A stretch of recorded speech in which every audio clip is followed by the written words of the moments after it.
اب یوناداب کے حوالے سے، جو ریکاب کا بیٹا اور حماد کے خاندان سے اور کینیوں کے کلین سے، ٹرائب سے ہے،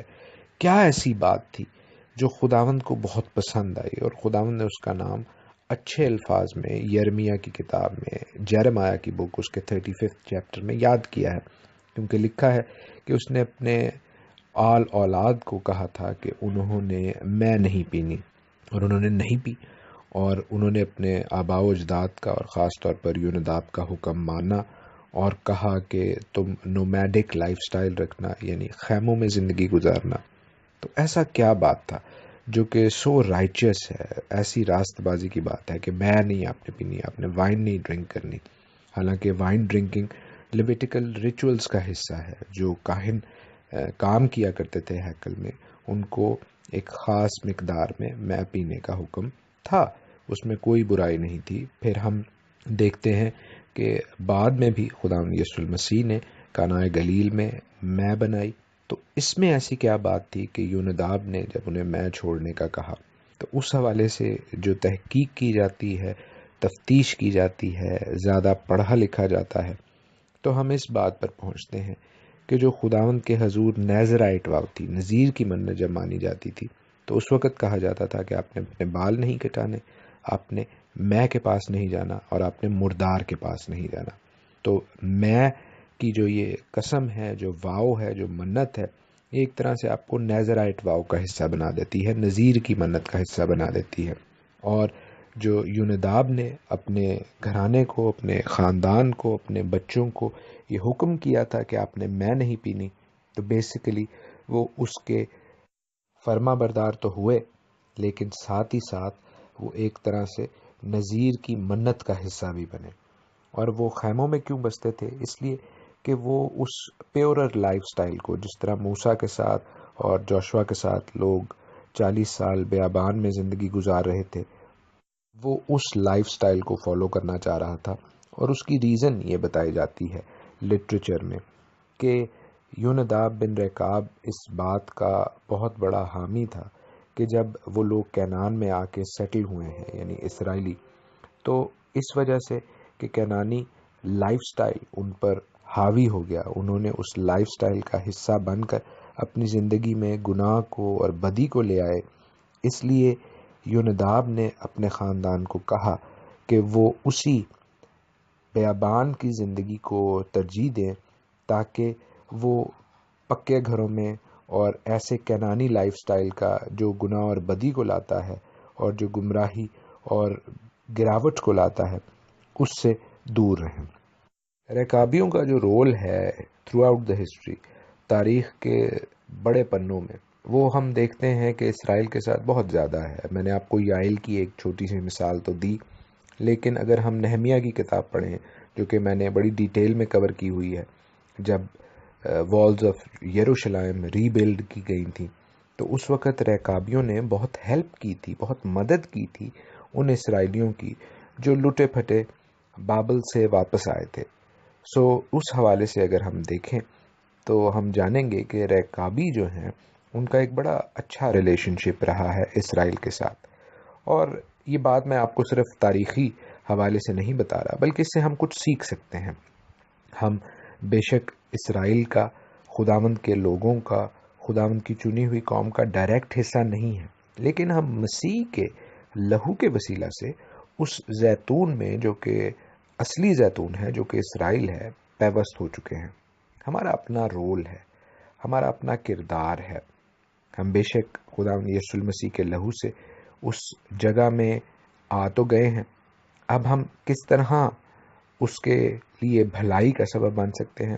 کہ خداوند ہمیں اچھے الفاظ میں یاد کرے، بے شک مسیح کی صلیب کو قبول کر کے، لیکن پھر ہم نے خداوند کے کلام کی، توریت کی، ان پرنسپلز کو، ان الہی قوانین کو، ان ماڈلز کو بھی فالو کرنا ہے، فرما برداری کرنی ہے اپنے آسمانی باپ کی، کیونکہ کلام تو خدا ہی کا ہے۔ تو خداوند پھر ہمیں اچھے الفاظ میں یاد کرتا ہے۔ ریکاب کے خاندان کو، یوناداب کے خاندان کو خداوند اچھے الفاظ میں یاد کرتا ہے۔ اور اگر ہم چاہتے ہیں کہ ہمارے نام خداوند کی برہ کی کتاب حیات میں لکھے جائیں،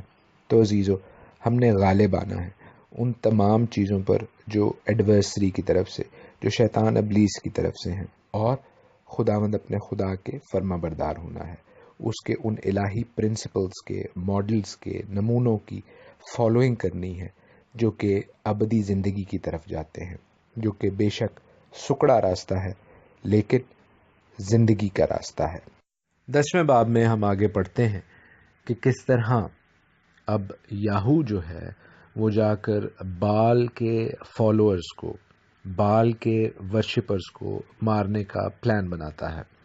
اور یہ بڑا انٹرسٹنگ ہے، بڑا دلچسپ ہے، اس لیے میری آپ سے درخواست ہوگی کہ آپ باب کے اس حصے کو ضرور پڑھیں، جہاں پر وہ بال کے سب نبیوں کو، اس کے پوجنے والوں کو، پجاریوں کو اکٹھا کرتا ہے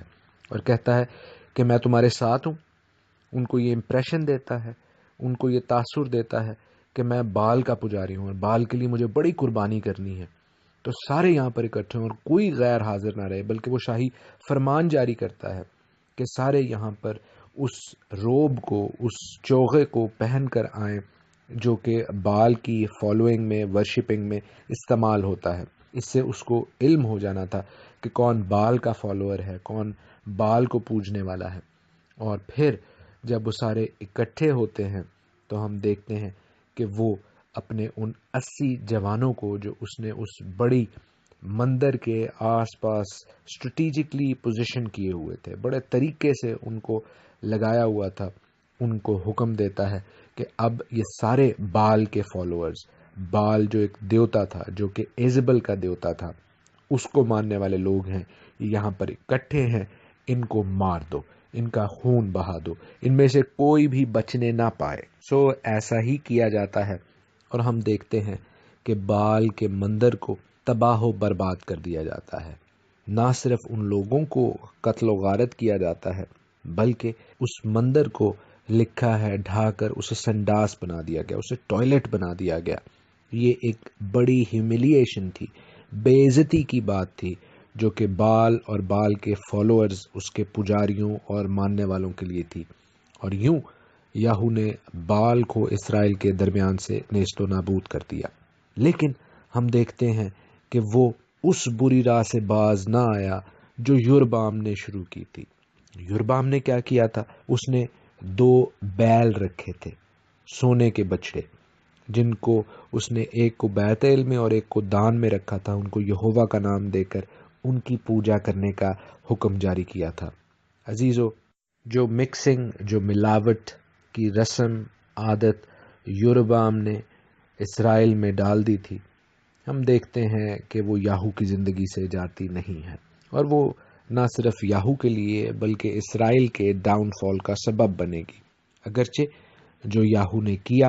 بال کے فالوورز کے ساتھ، بال کے پجاریوں اور ایزبل اور اخیب کے گھرانے کے ساتھ، اس پر ہم دیکھتے ہیں کہ اس کو برکت ملتی ہے، اور لکھا ہے کہ تیری 4تھی پشت تک، 4th جنریشن تک اسرائیل پر تیرے گھرانے میں سے بادشاہ مقرر کیے جائیں گے۔ لیکن ہم 32ویں آیت سے 32nd ورس سے آگے پڑھتے ہیں کہ ان دنوں خداوند اسرائیل کو گھٹانے لگا، اور ہزائیل نے ان کو اسرائیل کی سب سرحدوں میں مارا۔ ہزائیل وہی ارامی بادشاہ ہے جس نے بن ہدد کو مار کے خود بادشاہ بن بیٹھا تھا، جس کو الیشا نے خداوند کی طرف سے یہ نبوت سنائی تھی کہ تو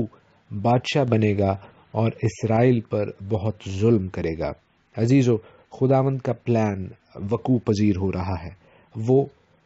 ان ایکشن ہو رہا ہے، اور ہم دیکھتے ہیں کہ کس طرح اسرائیل کو اس کے گناہوں کی، خطاؤں کی سزا مل رہی ہے۔ خداوند اپنے